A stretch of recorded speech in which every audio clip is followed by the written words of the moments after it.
Maxi Bien-être, c'est un complément alimentaire. Les plantes qui sont à l'intérieur nettoient le sang, ça régénère le corps, il stabilise le diabète, ça stabilise la tension, il éradique les hémorroïdes, solution pour les érections, éjaculation précoce et faiblesse sexuelle. Vous avez la prostate? Prenez vos médicaments, en même temps prenez Maxi Bien-être. Les femmes également qui souffrent du diabète, Maxi Bien-être soigne et la vie change. Tous ceux qui prennent Maxi Bien-être, regardez leur aspect, ils dégagent la jeunesse. Prenez une dosette, remuez avec un verre d'eau chaude et vous buvez, vous serez en bonne santé.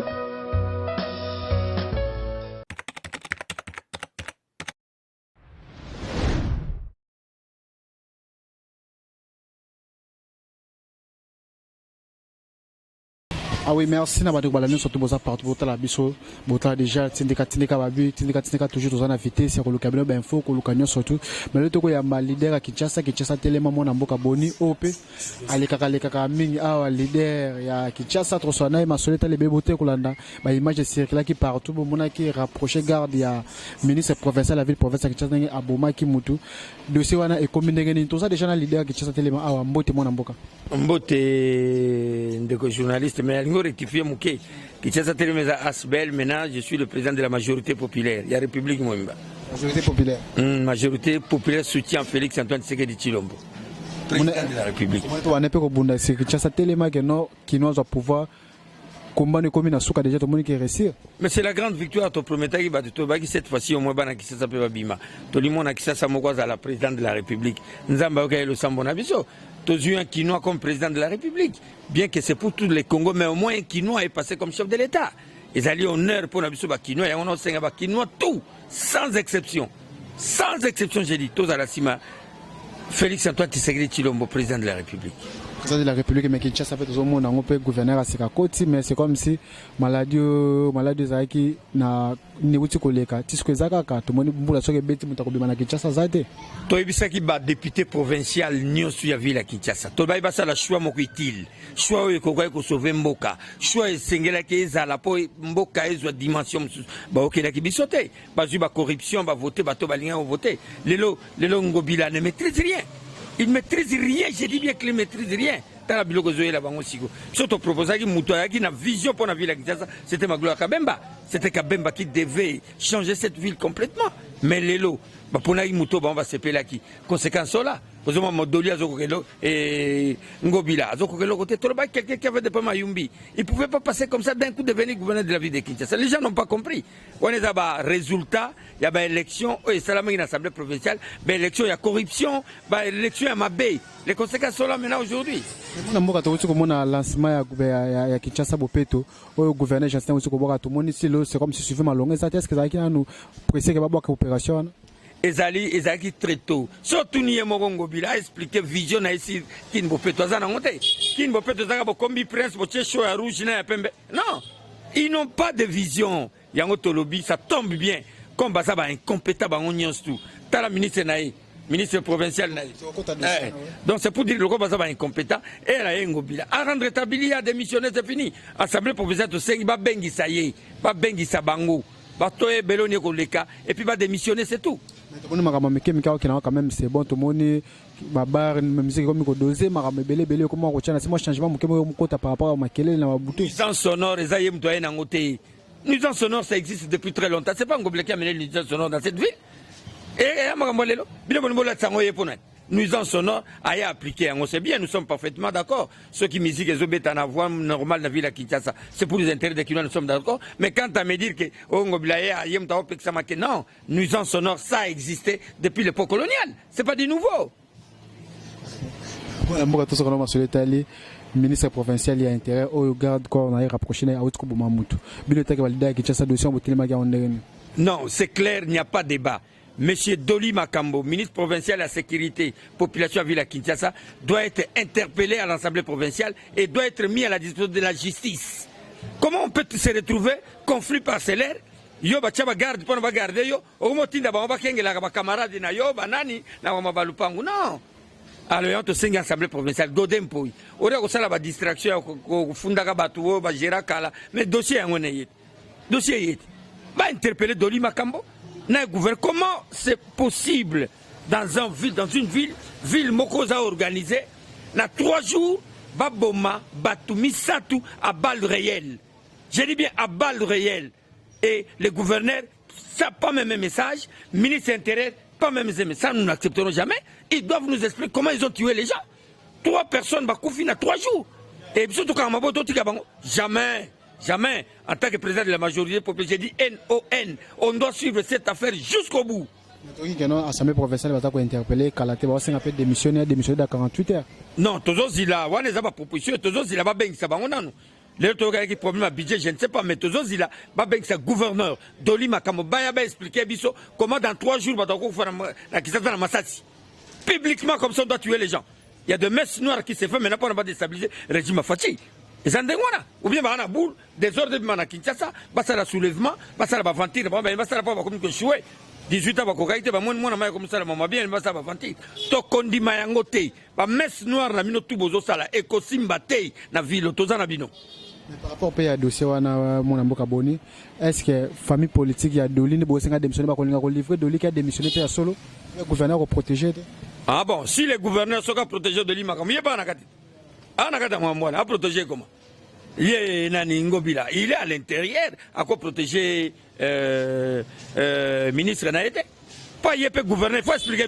Et la ville Naïté, c'est l'autorité urbaine, non? Pas de couvrir la ville, nous avons le moto vaninayo. Et puis, on protéger ministre Naïté. On n'acceptera jamais ça.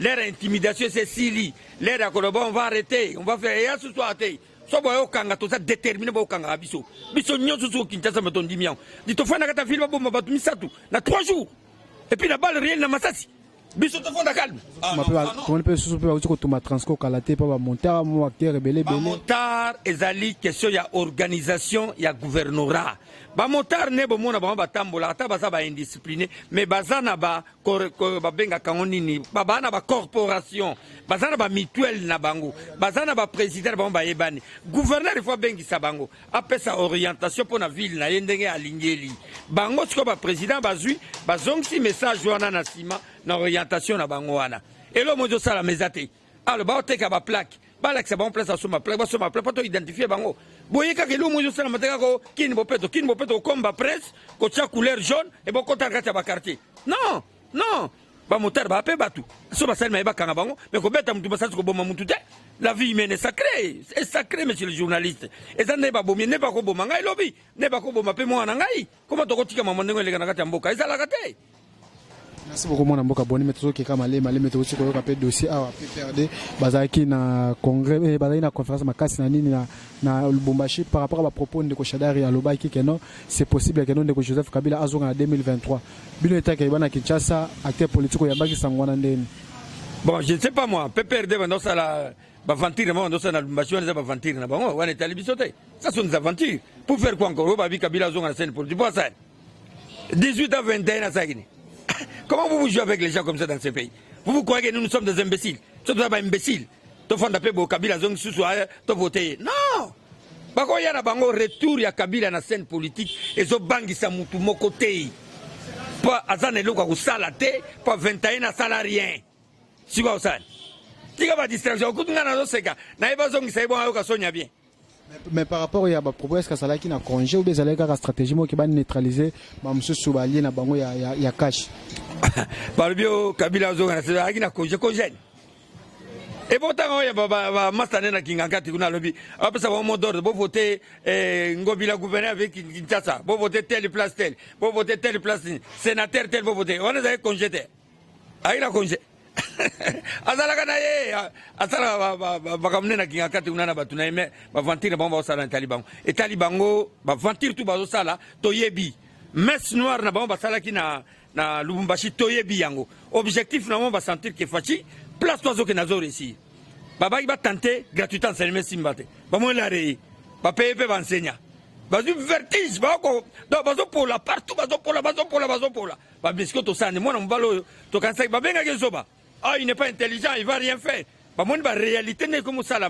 Bah, vite, le cadeau, ça est logo mogo. Sobo, quand ça n'a mis tout nabino, bah, toi, FCC, surtout les gens du PPRD, qui est beau, ça, l'erreur, sur le 20 à Kinshasa, pour la bossa, la bavantir, bossa, beaucoup gâté. Tous en abino, majorité populaire est déterminée.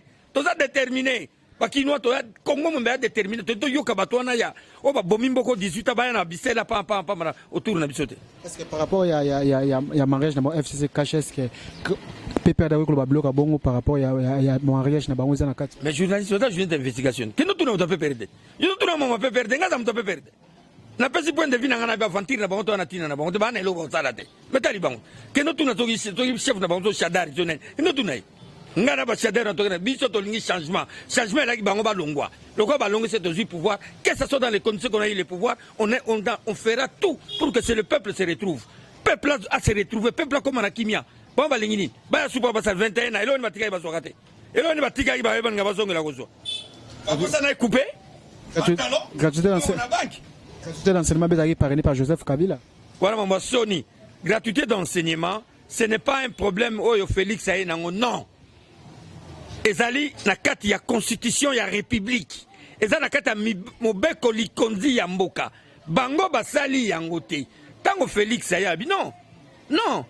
To sala yango pona intérêt ya mboka. Omoni bana to fanja. Omoni mwana moko ya mukazo oleka na balabalo. Bana tu bana chiki.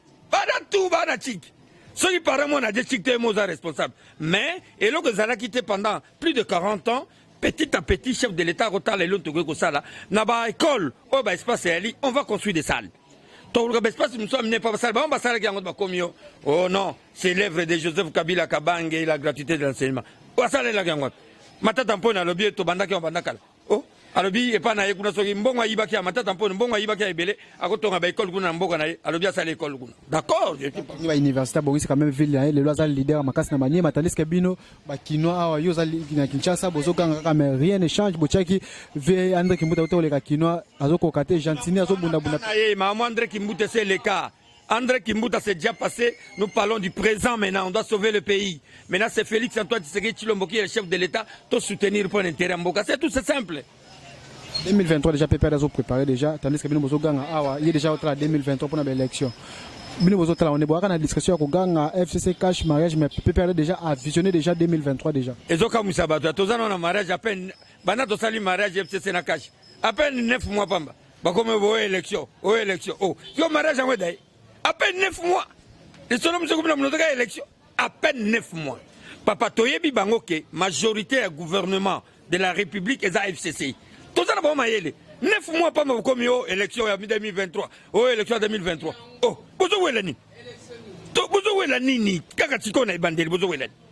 Tout ça, n'a pas maïle, vous avez journaliste. Oh, tout n'a pas comme Souka na web vérité.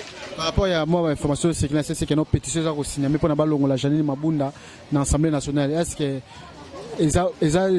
bazowe la te ube batikela no mabunda mota travail monda bon kama Jani Mabunda biso toi to lobaki yango bandimela biso te so ba longole na cadre ya regroupement na bango FCC.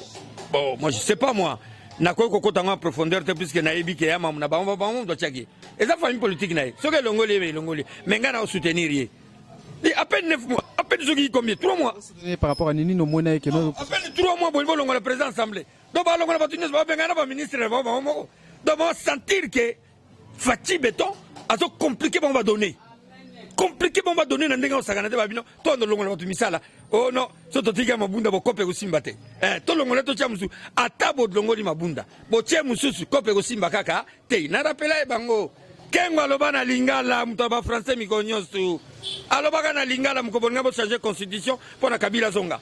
Kengo aloba na lingala abatozaliawa libanda batozo kufa mais na bino ba député na ba sénateur soki ba meki aventure bo ba minoka mboka bino nyosu pendant que to ko cercle parler soki parler de la nation soki parler na bango wana ba ko kate mona ba noso to batali biso libanda na diaspora mo message asuka bana ndeko na biso ya poto batu boza partout o bolanda chaîne oyo tindika na lobi na bino ka boye o bazana bazonga boya na mboka to tonga mboka oyo za mboka na biso bozonga to tonga mboka oyo bakanga su batu te baboma su batu ndenge ya liboso te bakangi bako bomyo 5 ans na année rien mboka ekomi na liberté bozonga to tonga mboka na biso et puis na sengi bino tout bato poto bo soutenir Félix Antoine Tshisekedi Tshilombo comme chef de l'État président de la République et vous allez sengo mingi les 11 pas na France kalata okenda ba bezo tambola 3 non papa on a compris que kotambola président omoni papa nini akoza ndaku na ye bana nzala so ya fonda kana ndaku bana batala kai akuti mboka ekufi siko papa fa bima atambola pa luka lo meya mboka etambola so bobika papa vanda na ndako papa zo tambola mingi mais ko tambola mingi ya Félix yango pesi résultat gratuité de l'enseignement esimbi soka ndako bimate mais lelo gratuité enseignement ngo simba soka ngo bimate baris baringa basala chemin de fer soka ngo bimate to nga to sa relation na Union européenne soka ndo bimate to nga to sa relation na États-Unis ko bimana eza important to comprendre que gouvernement na bango baza bato mitema mabe baza ebele na kati e ko simbate yango to se yango azobima e ko bimane zo bota mbuma bana bakolia bandeko bakosepela na iso bato benga na Paris bato benga na tongo babina Paris mobilisation eleki na Belgique donc bato o ba ina Belgique ba ye donc mobilisation à Paris momba ba mona fati tu peux préparer ba kita France le kana Belgique Bokechu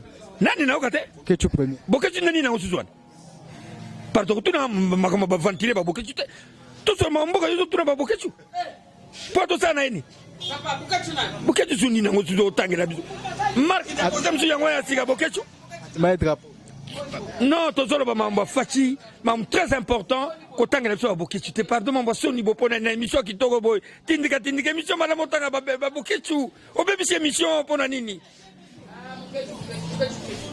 président navite ko baksa soni lilo ba baksa te ka ba kinwa tout to lela na kisasa ba finga biso ba Salomo to fona na ndako to lala na ba salon lelo to suis président kinwa to soutenir ye elo mso ezana ngote bana kisasa ya biso pouvoir nde yango ya bana kisasa faut to conserver yango to kanga yango kendete faut kendete to protéger Fati. Merci beaucoup. Ah oui, tu comprends presque na souka ya traiter na biso mais beaucoup pas to changer de corps, tu appelles moi na mboka, on a journaliste na RLTV ndeko Basile, tout ça déjà na bonne santé. Tindika ba tindika ne makambo, to zali mu pepe ya Fati, mu pepe ya état des droits, mu pepe ya bonne marche ya mboka, démocratie. Tant to big to za pona Fati, to za pepe na ko dénoncer nyoso mabe oyo même aux yeux moni yo les gars Fati to yo directeur de cabinet yo conseiller sur en matière de nini sali ba détournement to ko gangela parce que surtout sali population la population boza ko dénoncer mais to uti ko mona Kinshasa ma uti ko le kama wa garde ko ya ministre intérieur ministre provincial a uti ko boma mutu bina take boza ko sensibiliser population message wana sangwana boyebisi population nini mais on ne so kanya mate ndeko kanya ma général kanya ma ye mutu sali chargé pour l'éducation ba policier pour na formation mais ba ko tinda ba policier na sima ya zamba garde civile ba yeko la munduki loka ba rebelle ba policier ba censé ya ko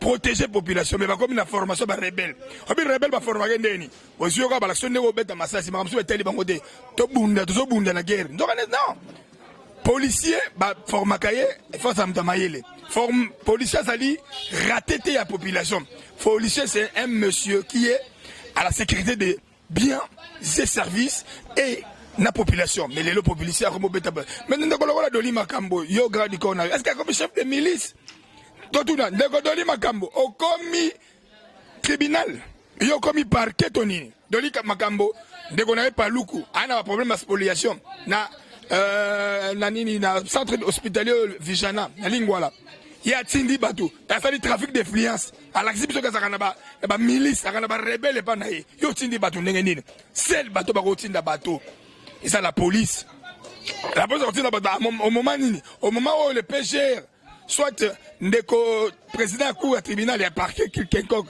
a monique problème à population on a ils ont un problème à la police c'est pas toi le ministre d'intérieur c'est pas pas ministre d'intérieur ministre provincial intérieur il y a le dossier on le but de dossier na makasi biso ma population tous il ça va juge ndeko doli makamaro ya comme renseignateur ya pas ça renseignement te akoya comme auteur intellectuel parce que ce sont les gardes commis la sécurité na oyo yemoko na jipi ya l'état jipi contribuable so ko tia masasi azo tia benini ba essence ya zuyango a même yango à des faits utiles à des fins propres ye doli makambo tini na ba faire spoliation bato wana ba ke beta masasi parce que ezali moninga toyebi moninga na pas luku yene mutazali na problème ya spoliation le problème de spoliation c'est un problème aux ouzi to magistrat tanga moninga sécurité kuna bato ba ko yokana te yene mutako koma ko sala mandat akopesa mandat à qui des droits on a la police abi boke ne kuna ko sécuriser ta lelo de limakambo a commis lelo juge a commis lelo magistrat on mboka tokozo pela dossier moto sola mon message ya suka bande ko to tala biso